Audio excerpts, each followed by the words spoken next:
Hello and welcome back to G50. I'm Hendrix Farrell. And I'm Ian Otavia, and it's a great day to be a Dodger. We have a crazy amount of topics to get through today. So what do you think we should start off with? Well, speaking of crazy, March Madness starts this week, and everyone is getting their brackets ready. That's probably a good start. Good idea. Let's hear more from Greg, OD, and Emma.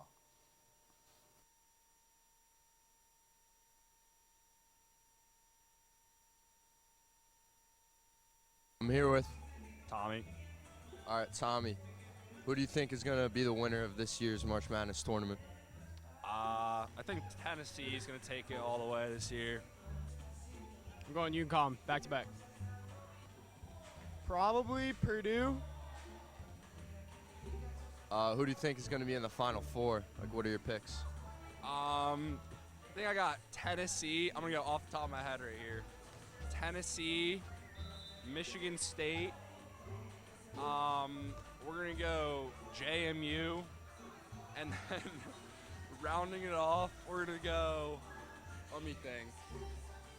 It's a dark horse pick. We'll go Houston. That's not really dark horse, but Alabama. Oregon. I'll say Marquette. do you have any sleeper/Cinderella pick? I mean, if JMU were to make it to or even Michigan State, that would be crazy. But, I mean, I guess JMU coming off their crazy year, college football last year. Yeah. Who's your Cinderella pick? I'll say Kentucky. Kentucky. I think they'll go Elite Eight. Maybe Gonzaga. Maybe Creighton. One of those two. Fair. Purdue. Is that tall dude's name? The Asian dude. I know what you're talking Yeah, he's a demon. My picks for sure Purdue. about. Okay. And will you be filling out a bracket this year? I will definitely fill out a couple brackets this year. I would like to put some big money on a couple of them. What would you say your probability of getting a perfect bracket is? You know, I'd say pretty low. Maybe like a 2%. UConn is at the top of my bracket. I don't know. I think St. Peter's will make it all the way this year. That's crazy. No, Ian. That's madness. Well, in other sports news, there has been a lot of movement in the NFL free agency. Oh, I heard about that. There's so many. No. You, Jack, and Kyle made a video. Let's just cut to that.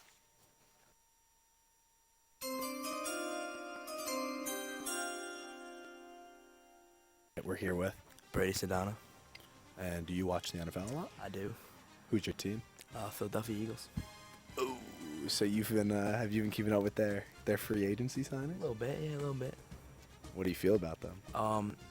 Pumped that we have Saquon. It's gonna be weird having to have a ex-Giants player on our team because I have beef with them, but you know, I'll get used to it. So you're happy so far with what they're doing? Yeah.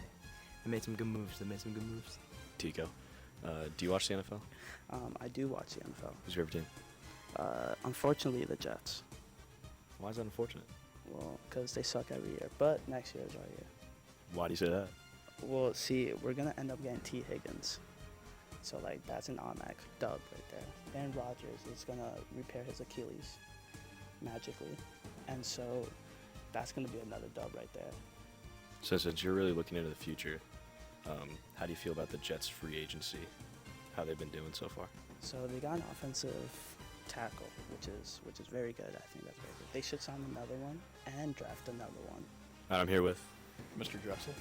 And do you watch the NFL? I do. Who's your favorite team? The Giants. Giants, good team. It's my favorite team. Have you been following their free agency? Yeah. Are you happy with the moves they've made, or? I am. I think we've improved. I know losing Saquon hurts, and certainly disappointing that he went to the Eagles. But Devin Singletary, I think, is a suitable replacement. We shored up the offensive line in two areas with the guy Runyon. And then we got one of the best pass rushers in the NFL. So, all things considered, I think we're doing all right. And I have faith in Joe Shane and Brian Daboll, no matter what people say. So trust the process. Would you say you have high hopes maybe for the upcoming season? No. No. I realistic hopes. Yeah. Yeah. I feel like that's every Giants fan. Yeah. So would you like to see more moves out of the Giants coming up? I'm torn. I'm torn.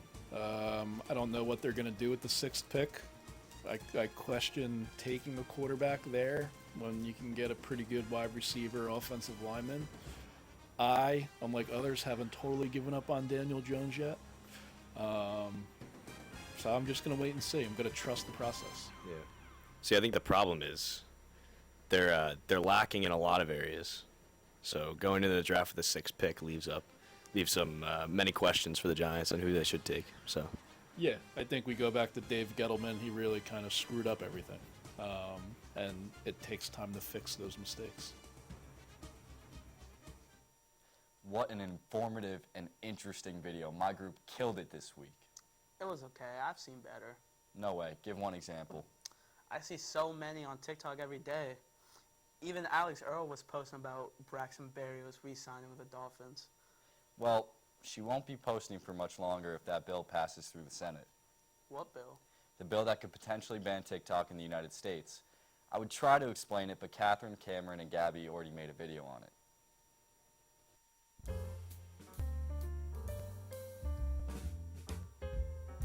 Breaking news. Majorly popular app TikTok might be banned from the United States, leaving many users of the app distraught. On Wednesday, March 13th, the House of Representatives passed a bill that will lead to the ban of TikTok in the U.S. if its China-based owner ByteDance does not sell its stake. Lawmakers want to ban TikTok because they believe it is a national security threat under current ownership. Many are worried because there are Chinese national security laws that compel organizations to assist with intelligence gathering. As of now, the bill has been passed by a vote of 352 to 65, and now goes to the Senate. If the Senate passes the bill and the President signs it, a 6-month period will then come into effect where ByteDance has the opportunity to sell the company. If they do not sell the company in that 6 months, the app will be banned. There are more than 170 million American users of TikTok. So, we asked avid users of TikTok at Madison High School if they felt their information/privacy was at risk and if they agreed with the ban on TikTok. Take it away, Catherine. We're here with Alexa. So do you have TikTok? Yes. And have you heard of the TikTok ban? Mm-hmm. Do you personally feel like your information is at risk being on TikTok? No. Thank you. Not really, no. No. It's not. No, because I feel like for the past years that we've had it, it hasn't been at risk, so why change it all of a sudden? I think yes, because it's owned by a company that we don't know very much information about. So, yeah, that's my opinion. So, I don't really use TikTok, but from what I've seen, the main concern is that the Chinese parent company ByteDance still owns the company. So when you have your data out there that they have access to, it's pretty scary that they have so much data and they could use that against us in political ways and also personal ways. Especially, I think we saw that when there was a notification pushed out on TikTok saying, help us stop the ban of TikTok, and then it mischaracterized what was actually going on with the ban. So it's really just an example of how they can influence our political atmosphere, and I think it should be banned. Or sold to an American CEO or company. For now, we must wait to see if the Senate passes the bill and what the future holds for TikTok. Wow, I won't know what to do with all my time if TikTok gets banned. Yeah, it's been going downhill anyways ever since Universal Music Group removed all of its songs off the app. Yeah, TikTok was much better with all the music. You know what else is better with music? Plays. And this year, our theater department put on an incredible performance of Mamma Mia. I was lucky enough to get tickets this year. It was sold out every night. Well, for those of us that didn't get tickets, let's hope that Kaden and Nicole's video lives up to the hype.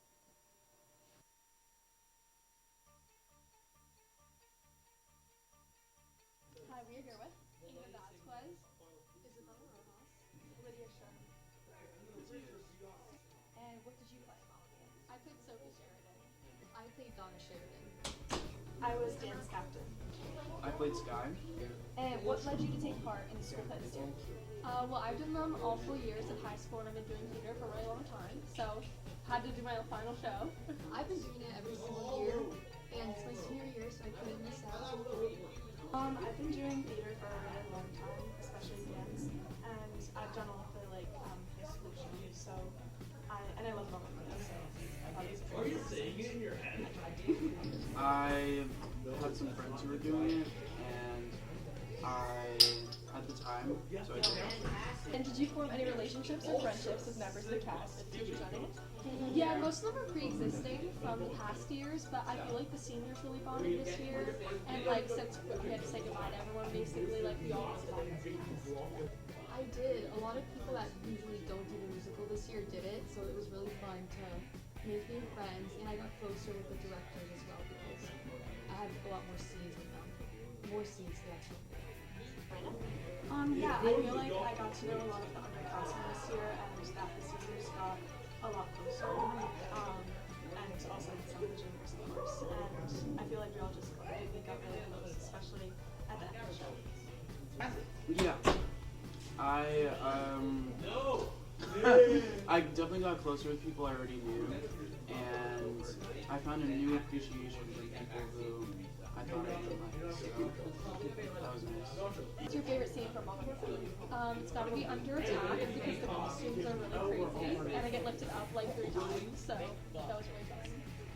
Money, because I get lifted up on a ladder and it's really fun. It's gonna have to be Waterloo at the end because I thought it was just so funny and fun, and everyone looked so funny in their outfits, especially the boys, they looked really silly. And how did you manage your time with the late practice schedule? It was really hard, but when I needed to, I would just ask my teachers for extensions, and they were usually pretty accommodating. So it was definitely hard. I tried to bring in my homework and do homework at rehearsal, that did not work out. So grades and stuff is what I ended up doing. I didn't. I quit my job and we're getting that back soon.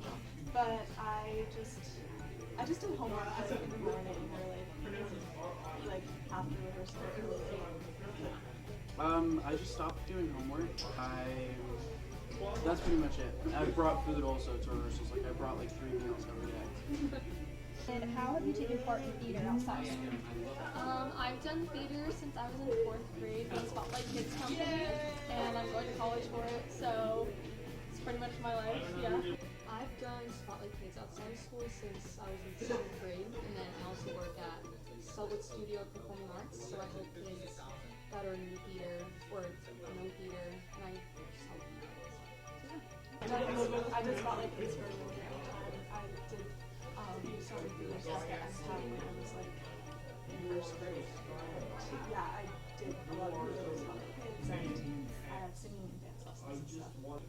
Yeah, but I stopped like I would say around COVID. Those were some Oscar award-winning performances right there.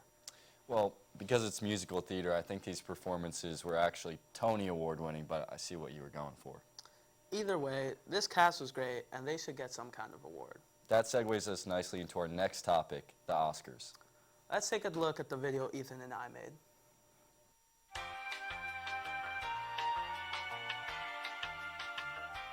Hi, my name's Ian Artavia, and I'm here with Dodger Media Online. And this past Sunday, March 10th, was the Oscars. A lot of people feel like Spider-Man got snubbed off their Best Animation win. So let's go ask Madison students about it. Here. Danny Sauer. All right, Danny. So I don't know if you know, but the Oscars was this last week. Yep. Best animated film. I don't know if you heard who won, but it was this movie. Yes. Right? Yeah. Have you seen that? I haven't. You have not. Have you heard anything about it before they won? Yeah, I heard it's really good. It was directed by Hayao Miyazaki, who did Spirited Away, Howl's Moving Castle, and My Neighbor Totoro, I think. A lot of people are upset that Spider-Man didn't win. How do you feel about that? I think it was close between the two. I saw Spider-Man. I didn't see Boy and the Heron, so I can't really make a comment on it. Spider-Man was really good, but it wasn't like a complete movie because it's like the first part of a 2-part thing, so I am not mad about it. Okay. Here with Caden Jabbar. I'm here to talk about the person that won Best Animated Film. What animated film did you see this year that you think should have won? I think Spider-Man should have won, in my honest opinion, because a lot of animation, a lot of people behind it, good team, and obviously they didn't win this year. Have you heard of the movie A Boy and the Heron? Never. Never? Yeah, so that movie actually ended up beating Spider-Man, and a lot of fans are upset. I think, you know, Spider-Man deserved it a lot more. Maybe there was like a lot of less people behind the team, but I think overall Spider-Man should have won. And, you know, I would understand why people are upset about that. If they had a category for best news anchors, me and you would have several Oscars by now. That's true, but we don't have any more time to discuss that. Wow, you're right. Time flies when you're having fun. Well, from G50, I'm Ian Artavia. And I'm Hendrix Farrell. And it's a great day to be a Dodger.